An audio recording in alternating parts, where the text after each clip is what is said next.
Antes de entrarmos no mérito desse vídeo, preciso esclarecer uma dúvida do vídeo anterior.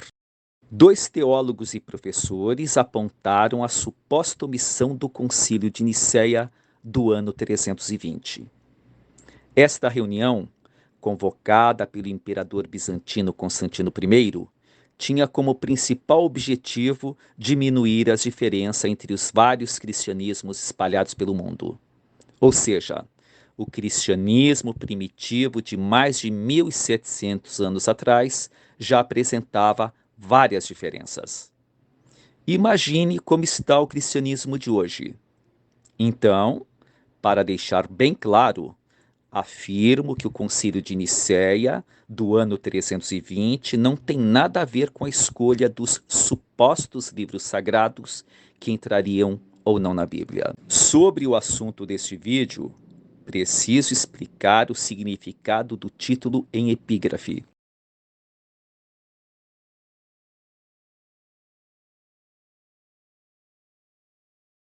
Apócrifo é uma palavra de origem grega que significa falso, duvidoso, clandestino ou secreto.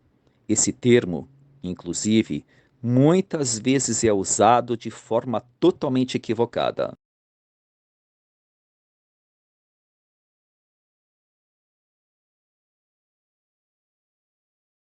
Deuterocanônico é a fusão de um termo grego e outro latim, e significa algo que vem depois, em segundo lugar, ou se faz depois ou pela segunda vez.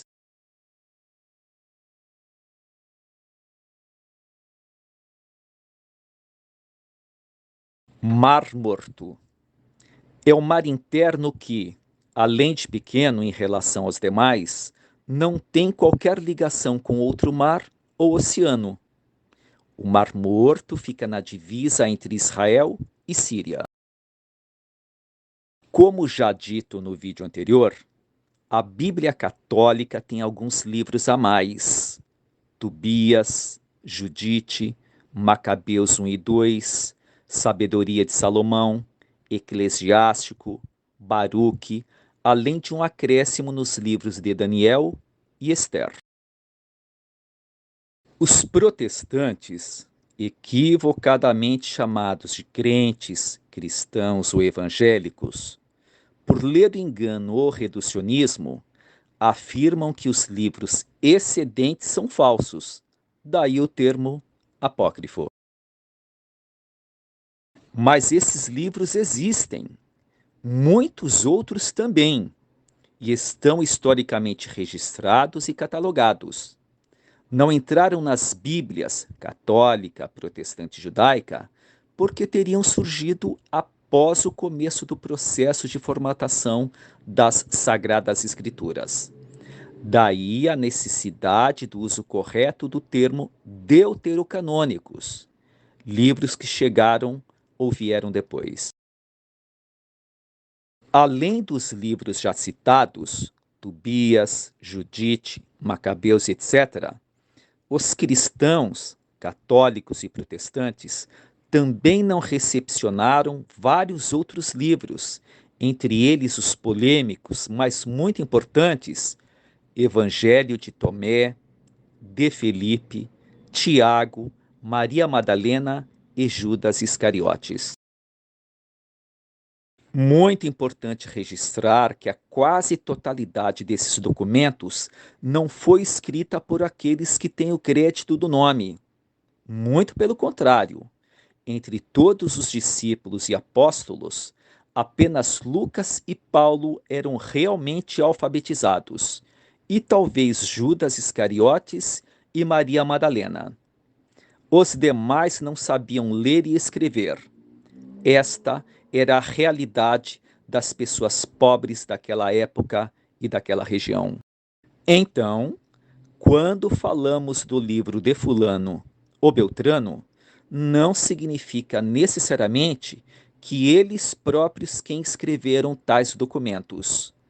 Textos encontrados, principalmente, em 4 lugares e épocas diferentes.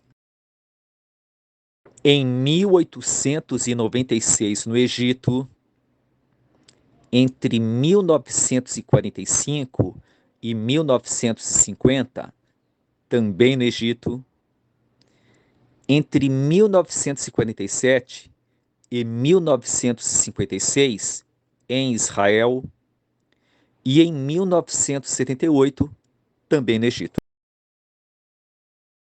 Lógico que há outros documentos, não muito importantes ou conhecidos, encontrados em outras partes do mundo. No final dos anos 1800, na Bulgária, em 1950, na Etiópia, em 2012, na Turquia. Maria Madalena, como já dito no vídeo anterior, não tem nada a ver com aquela pecadora que seria apedrejada. Seu livro fala de uma mulher muito inteligente e corajosa que recebia ensinamentos secretos do próprio Messias, Jesus Cristo, que tinha o hábito de beijá-la na boca. Essas informações são confirmadas no Evangelho Deuterocanônico de Filipe. O Evangelho de Judas Iscariotes é um dos últimos textos cristianos. Foi encontrado no Egito em 1978. Ainda assim, há documentos do bispo Irineu de León, do século I e II, que traz anotações sobre este evangelho que, na realidade, pode ter sido escrito pelo próprio Iscariotes, e também seria o mais antigo entre todos os evangelhos. O livro refuta peremptoriamente os argumentos dos quatro evangelistas tradicionais: Mateus, Marcos, Lucas e João. O documento afirma que Iscariotes era o mais fiel e o que melhor entendia os ensinamentos metafóricos e subjetivos do mestre, que o instruiu a denunciá-lo conforme os termos. Abre aspas. Tu vais ultrapassar a todos, sacrificarás o homem que me reveste, e me libertarás para outra vida. Fecha aspas. Mas qual o real motivo para esses documentos ficarem perdidos ou escondidos durante tanto tempo? Algum segredo ou mistério que comprometeria a credibilidade e a autoridade dos líderes religiosos e políticos que já andavam de braços dados? A culpa não é apenas dos cristãos, mas também dos judeus que deixaram de fora vários outros livros muito importantes. Entre eles, os 3 livros de Enoque, o livro dos Jubileus e o livro de Melquisedeque. Existe uma diferença muito grande entre os cristãos e os judeus.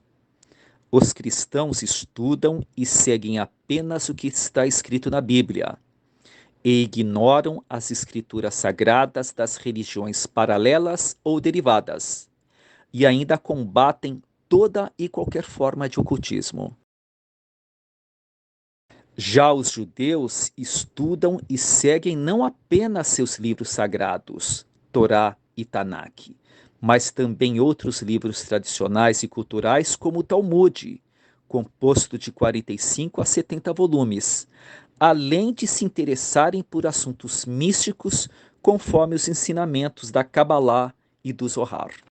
Ou seja, os cristãos têm uma única fonte ou referência, enquanto os judeus têm 4 referências, uma delas composta de 45 a 70 volumes. Ainda que não aceitem Jesus, os judeus estudam a vida e os ensinamentos deste importante sábio e profeta cristão.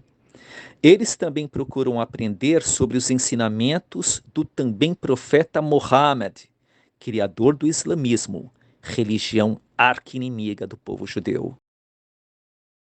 O roteiro e conteúdo deste vídeo foram extraídos do meu livro Religiões, Sociedades Secretas e os Mistérios da Vida, da Morte, do Céu e do Inferno.